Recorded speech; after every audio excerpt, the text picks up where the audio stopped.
The second trailer for Lipstick Under My Burkha was revealed at The View, Andheri, Mumbai less than a month before its July 21st release. The new trailer for the film, starring Ratna Pathak Shah, Konkana Sen Sharma, Ahana Kumra and Plavita Borthakur, delves deeper into the secret lives of four women being told to suppress their sexuality. The women still find ways to rebel against the pressure. Let's not load the film down with words such as life-changing, movement, new wave, etc., etc. All these things labels can be very hard to live with. What I saw when I saw the film was that here is an extremely interesting, extremely sensitive, funny film. I enjoyed watching it, and I think the audience will too. I think that, a lot of us today take for granted the kinds of struggles that women have gone through just in the last 100 years. We just take it for granted. Like, women were not allowed to vote, we were not allowed to own property, we were considered property. We don't know how much progress we have just made in the last 100 years. We just take it for granted. And of course, there's a long way to go still, but I think that this film is one of those films which definitely it stands by what it says, and it speaks very honestly about women and their inner lives, and it gives you a very authentic experience of that, of the inner lives of these four women. And I think that people will really, especially young people, I think they'll really respond to the authenticity and the integrity with which this story is told. We've just been doing so many things behind closed doors for years, and nobody talks about it. And till the ban came about, as Alankrita was just talking about it with us a few minutes ago, we didn't realize that that as a woman we really don't have rights like the way men do. Not only in India, but also all across the globe. You may think that everybody in America or a Japan or a Sweden or a Finland, they are so out there, they're so progressive, but no.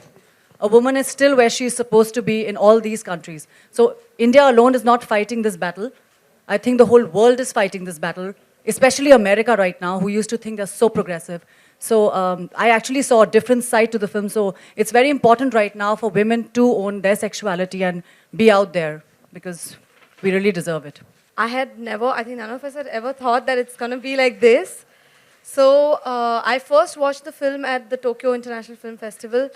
And even over there, we got like a standing ovation. And you know how people could relate to it? Women were coming up to us and telling us how much they loved it. I mean, there were some people who came for the second screening as well, to watch it again. And then I was really happy, and I was like, wow, this film is, going to do good. And then we come here and the whole censorship thing happens, and I was like so sad.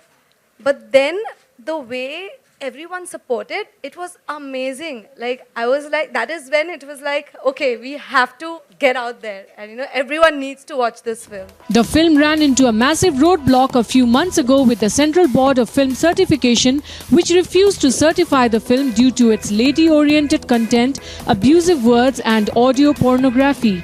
Later, the film's director, Alankrita Srivastava, moved the film certification appellate tribunal against the decision. I can't believe it's happening, actually. I was so used to this thing of like, it's not going to happen.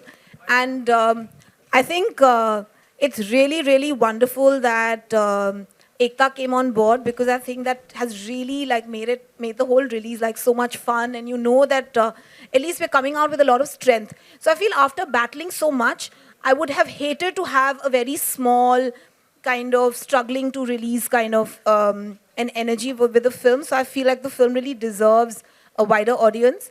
So I'm very, very happy that there is a way of reaching out to a wider audience. So I'm excited, and I want everyone to come to cinemas on 21st July. Trashing the censor board's arguments, the FCAT ordered that the film be granted an A certificate with voluntary and some additional cuts and deletions. It also asked the filmmakers to reduce the duration of sex scenes. During the film's trailer launch, Ekta Kapoor, who will be presenting and distributing the film, said that she had no problem with the CBFC but with the society. मेरा कोई problem नहीं है CBFC से. मेरा problem पूरे समाज से है, जो एक पॉइंट पे आके इसी बात को अपनी तरीके से कहता है. तो CBFC is actually mirroring society. बहुत छोटा हम इशू कर देंगे अगर हम CBFC के बारे में बना देंगे इस पिक्चर को. ये बहुत बड़ा इशू है. आप नॉर्मली अगर किसी लड़की से बात करेंगे तो आप उससे 5 इंसिडेंसेस ऐसे पता कर लेंगे जो उसके साथ दिन में हुए हैं. एक साल में तो 5-10 तो निकलेंगे ही जहाँ उसको अपने औरत होने पर she has had to prove herself a little harder. Maybe in a male-dominated workplace, at times with a certain amount of having to be come across as a smarter woman if she is good-looking. मतलब there are so many. She's learned combat from a very young age. और आप ये जो उंगली है ना, ये lipstick जो है, ये उस समाज पर है जो हमें बाहर आने नहीं दे रहा, हमें अपनी आवाज़ को दबाने की पे मजबूर कर रहा है. तो it's not about CBFC, it's about every, and it's about an ideology. It's not about men again. Please, I am going to do a campaign called Lipstick for Men. Because no, it is. Because there are lots of men who've made us the women we are, like my father. And there are lots of women who insist that there's a son born and put their daughter-in-laws through various children and abortions. So it's not about women and men, it's about ideology. The issue of goods and service tax (GST) was also addressed by saying not just lipstick but sanitary pads should also not be taxed by the government. It's a necessity for a woman's hygiene.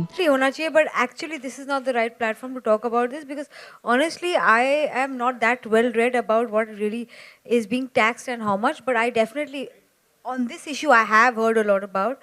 I personally think a necessity of a woman cannot be taxed. You know, be it a choice, be it a need, be it a desire. Let's hear more from the ladies on board. People have desires all through their lives, emotional, sexual, all kinds of desires. And the fact that this kind of a story could be told and was even thought of, I don't think it would have been possible 4 years ago, 5 years ago. The fact that Alankrita did and that we are here today with this film means that something is going right. So we are getting to tell different kinds of stories. My character's name is Shireen Aslam, and she's a woman who has 3 children, and she manages, her household and her life as per the expectations from her. But she has certain restrictions, constraints in her life, which she accepts. But she manages, but she also has her inner desires, her inner ambitions, her inner, things that she wants to fulfill. And she has to find innovative ways to work around the loopholes of what is allowed and what is not allowed, and still manage to get, whatever these small dreams are. And how to accomplish these small dreams while managing so many other things, while fulfilling so many roles. While being so vulnerable and yet being so strong at the same time. My character is called Leela, and she's a beautician, and she is again battling a same desire. She wants to do something with her life, and I'm sure that happens with most girls in India who are from smaller towns. I'm from Lucknow. अगर आज मैं लखनऊ में होती तो शायद मेरे 3 बच्चे होते, मैं स्कूटर पे होती अपने हस्बैंड के साथ, मेरी शादी हो गई होती. लेकिन क्योंकि मैं एक बम्बई जैसे शहर में हूँ, मेरे पास अपॉर्चुनिटीज़ हैं, क्योंकि बम्बई ऐसा शहर है जो आपको अपॉर्चुनिटीज़ भी देता है. So she's again from a small town, and she wants to explore a world out there. Usko Delhi jana hai. She wants to make a life. So she has a desire and she wants to fulfill it, and she'll probably go to any extent to fulfill that.